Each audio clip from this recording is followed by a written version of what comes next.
This video will discuss why cartel exists in international trade by applying game.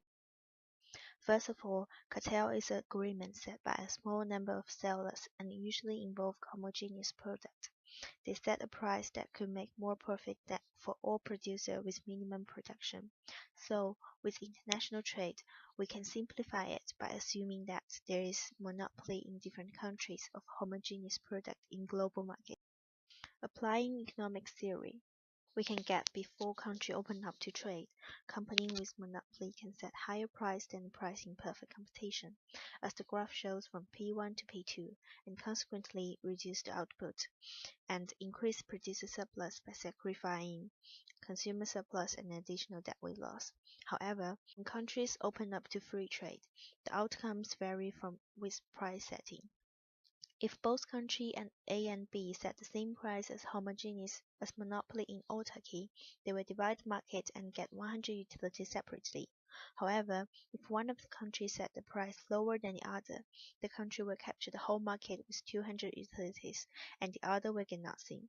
If both countries set lower price, they also can get divide the market but get 50 utilities separately. We solve that by eliminating higher price with dominant strategies, then we get the only Nash equilibrium 50-50.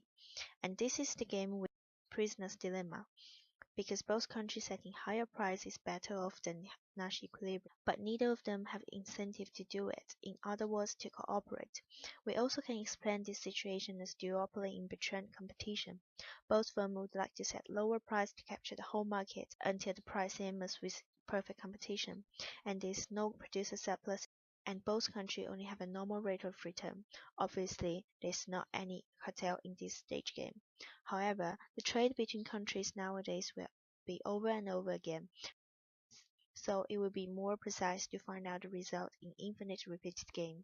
And from Fox theorem, players in infinite repeated game have incentive to cooperate, and we can use two types of strategies to find out the sustainable outcome, which is tit for tat and grim trigger strategy. When country plays either these two strategies, this is the payoff for country A if always cooperate to set a higher price and always defect. Then we can solve and get that after 3 rounds, both setting higher price is the sustainable decision. In global market, with infinite international trade, companies start getting out of the mutual defection and set agreement of cooperation is what we call cartel. OPEC is the world's biggest cartel. With international cartel, producers can maximize their surplus by reducing output. However, this do not benefit consumer in the most of the cases.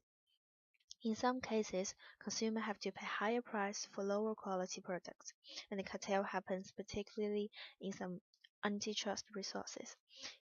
In life, international cartel happens in guns, drugs, also in global exchange market. In 2017, 8 world's leading banks are heading towards EU settlement for foreign exchange rate rigging cartel, and they are likely result in more than €2 billion in fine. This is because there are regulations for cartel in international trade.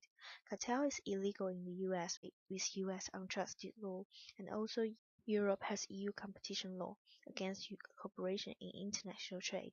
These regulations protect consumers in transaction and also maintain the competition within our global market.